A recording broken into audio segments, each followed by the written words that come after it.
नमस्कार दोस्तों। आज हम सीखेंगे थायराइड के लिए 5 योगासन और 3 प्राणायाम। ये आसन और प्राणायाम थायराइड में बहुत ज़्यादा इफ़ेक्टिव हैं।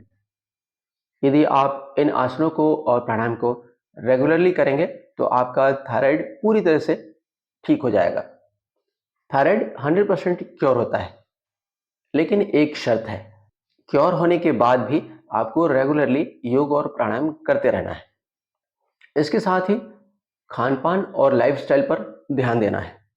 यदि आप ऐसा करेंगे तो आप आजीवन थायराइड की प्रॉब्लम से मुक्त रहेंगे। और थायराइड के लिए ज़िंदगी भर दवा खाने से लाख गुना ज़्यादा बेहतर है कि आप ज़िंदगी भर योग करें।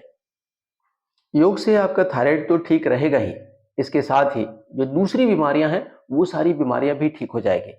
और इसके अलावा भविष्य में जो बीमारियां आने वाली हैं वो बीमारियां नहीं आएगी। तो अक्सर हम लोग जो बीमारियां हैं वो ठीक हुई इसे तो कैलकुलेट करते हैं कि योग से ये बीमारियां ठीक हो गई, लेकिन नियमित योग करने से जो भविष्य में बीमारियां नहीं आ रही है उसे कोई भी आदमी कैलकुलेट नहीं करता है।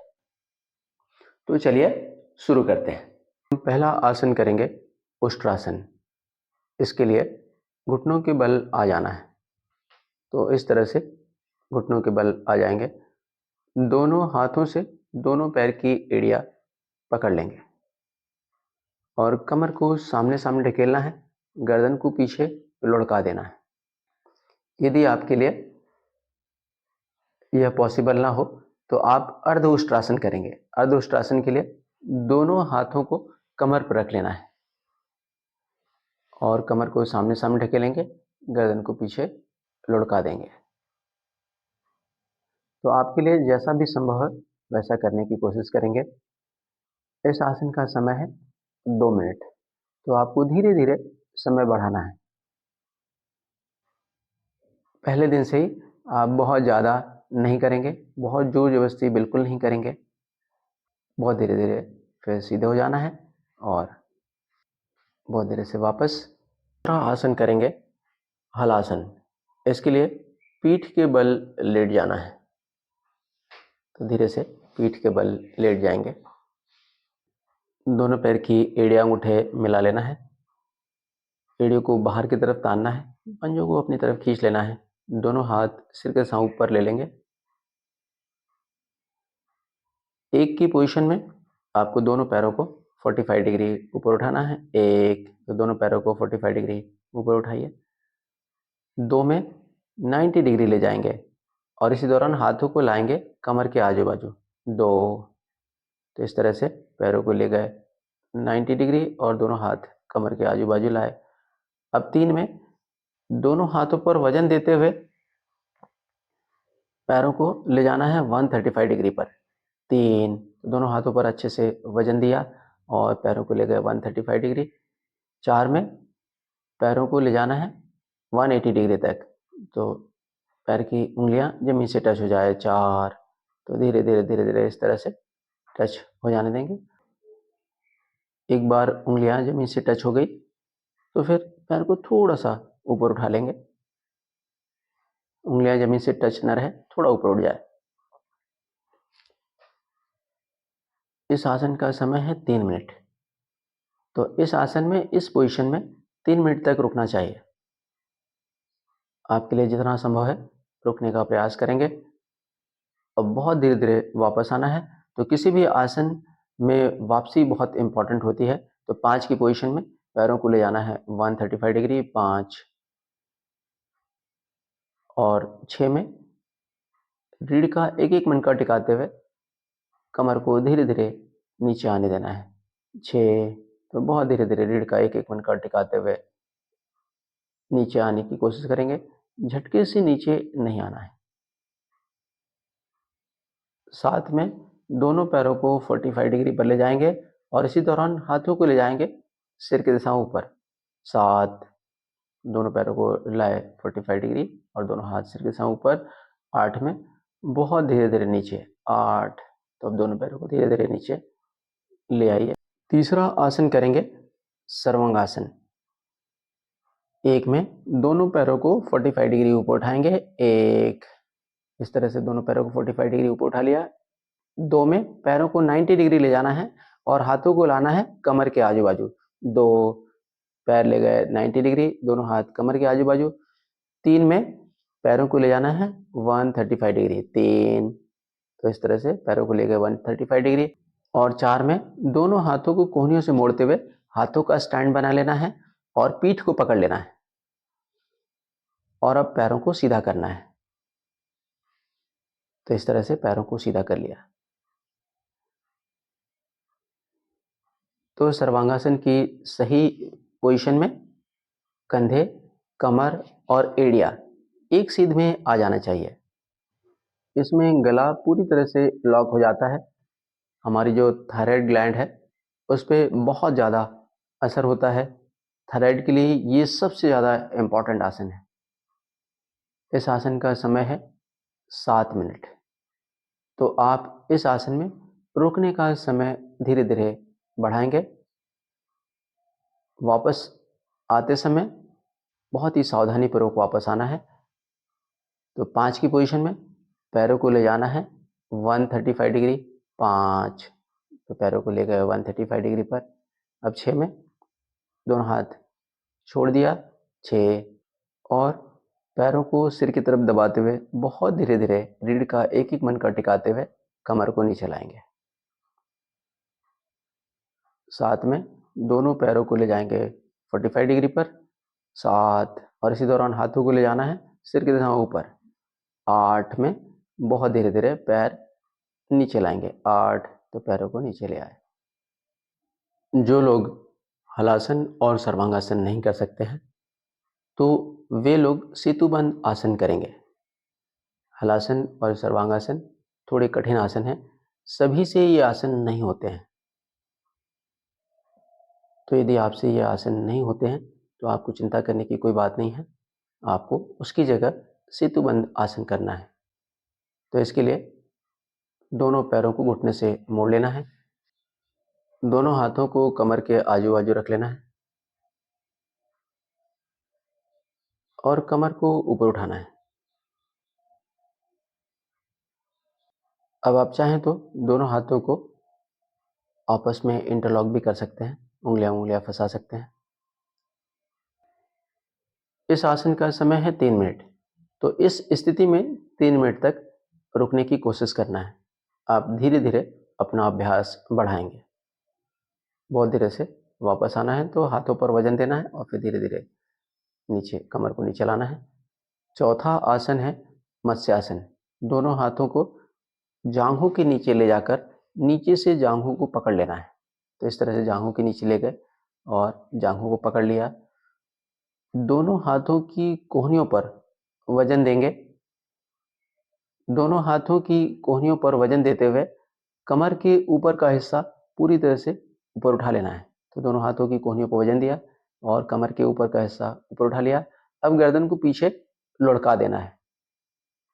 इस तरह से लुढ़का दिया और अब सिर का जो ऊपरी हिस्सा है जिसे तालू कहते हैं उसे जमीन से टच होने देना है। तो धीरे धीरे यहाँ जमीन से टच कर लेंगे, लेकिन इसमें ध्यान रखना है कि भार गर्दन पे ना आए, सारा भार कोहनियों पर रहे। इस आसन का भी समय है 3 मिनट। इस स्थिति में 3 मिनट तक रुकना चाहिए। तो आपके लिए जितनी देर रुकना संभव है उतनी देर रुकने का प्रयास करेंगे। धीरे धीरे समय बढ़ाते हुए 3 मिनट तक रुकने का प्रयास करेंगे।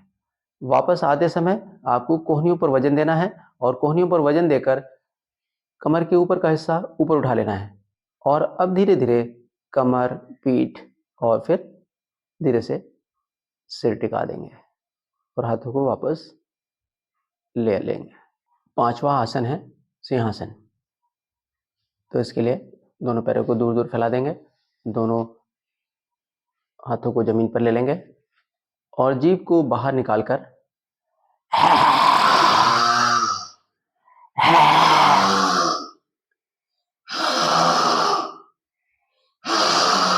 इस तरह से आवाज करना है। तो इसे 8-10 बार करेंगे। अब हम करेंगे 3 प्राणायाम। इसके लिए पद्मासन, अर्ध पद्मासन या सादी पालथी में आ जाएंगे। सबसे पहले करेंगे कपालभाति। इसके लिए दोनों हाथों से दोनों घुटनों को अच्छे से पकड़ लेना है, रीढ़ पीठ सीधी रखना है, गर्दन एकदम सीधी। ऐसा समझेंगे कि हमारे ठीक सामने एक कैंडल जल रहा है और उसे मुंह से फूंक कर बुझाना है। तो ऐसा हम पहले 5-6 बार करेंगे। एक झटके से हवा बाहर फेंकेंगे।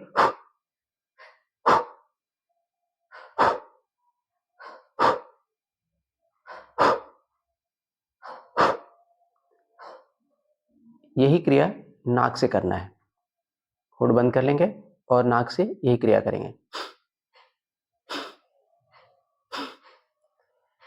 तो पहले शुरुआत में धीरे धीरे करेंगे और बाद में स्पीड बढ़ा लेना है।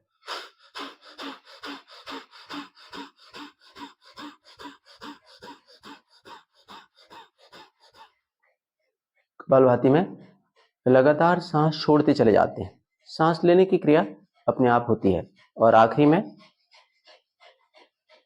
सांस को झटके से बाहर छोड़ेंगे और सांस को अधिक से अधिक देर तक बाहर रोक कर रखने का प्रयास करेंगे। जब सांस लेने की बहुत तीव्र इच्छा होगी तब धीरे धीरे सांस को भीतर आने देंगे। अब इसके बाद करेंगे उज्जाई प्राणायाम। तो इसके लिए दोनों हाथों की ज्ञान मुद्रा बना लेना है। अंगूठा और पहली उंगली आपस में मिला लेना है। बाकी 3 उंगलियों को सीधा रखना है, हथेलियों को ऊपर की तरफ रखना है और हथेलियों को जांघों के ऊपर रख देना है। सांस लेते समय और छोड़ते समय खर्राटे जैसी आवाज करना है।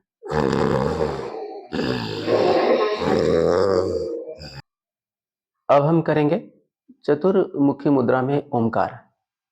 यहाँ एक ओमकार करेंगे, खूब गहरी सांस लेकर ओमकार करेंगे। ओ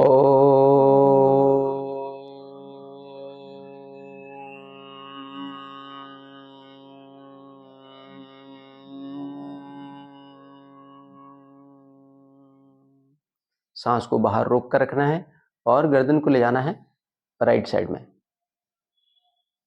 वहां खूब गहरी सांस लेकर ओमकार करना है। ओ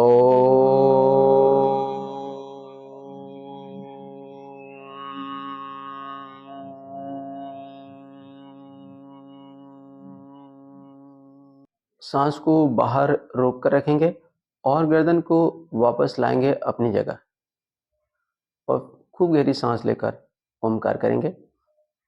ओ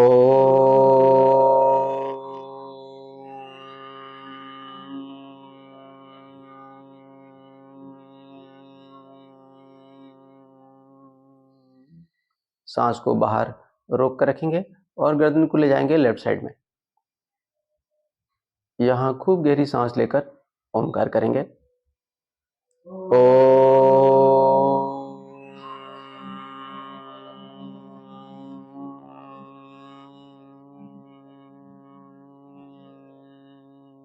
सांस को बाहर रोक कर रखेंगे और गर्दन को लाएंगे वापस अपनी जगह।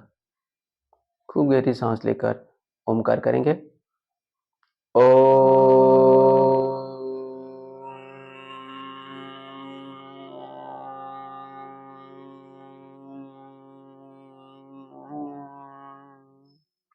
सांस को बाहर रोक कर रखेंगे और गर्दन को ले जाएंगे ऊपर की तरफ। यहाँ खूब गहरी सांस लेकर ओमकार करेंगे। ओ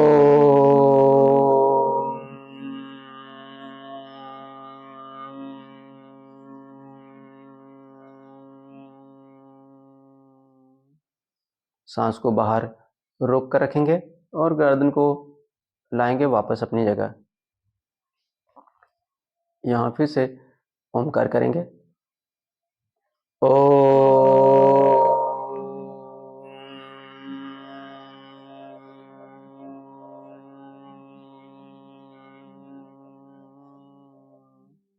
सांस को बाहर रोक कर रखेंगे, फिर से गर्दन को ले जाएंगे राइट साइड में।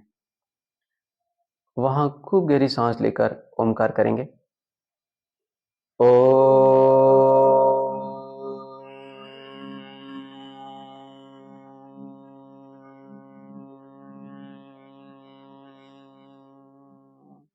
सांस को बाहर रोक कर रखेंगे और गर्दन को लाएंगे वापस अपनी जगह।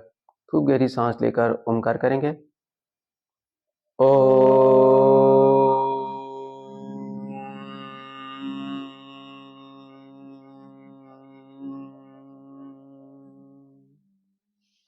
सांस को बाहर रोक कर रखेंगे और गर्दन को ले जाएंगे लेफ्ट साइड में। वहाँ खूब गहरी सांस लेकर ओमकार करेंगे। ओम।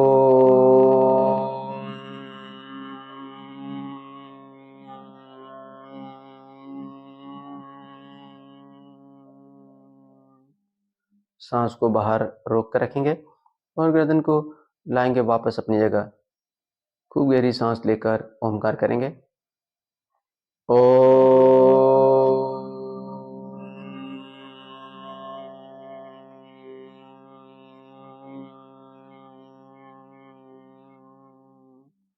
सांस को बाहर रोक कर रखेंगे और गर्दन को ले जाएंगे ऊपर की तरफ। वहां खूब गहरी सांस लेकर ओमकार करेंगे। ओ।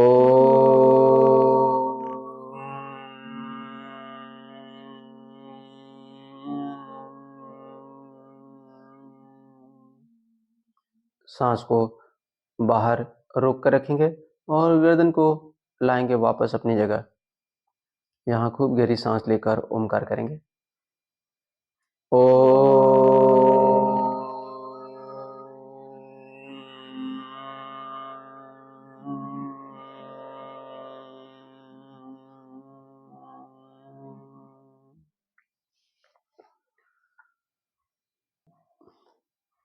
थायराइड में ये बहुत ज़्यादा इफ़ेक्टिव है, तो इसे कम से कम 5 मिनट करेंगे।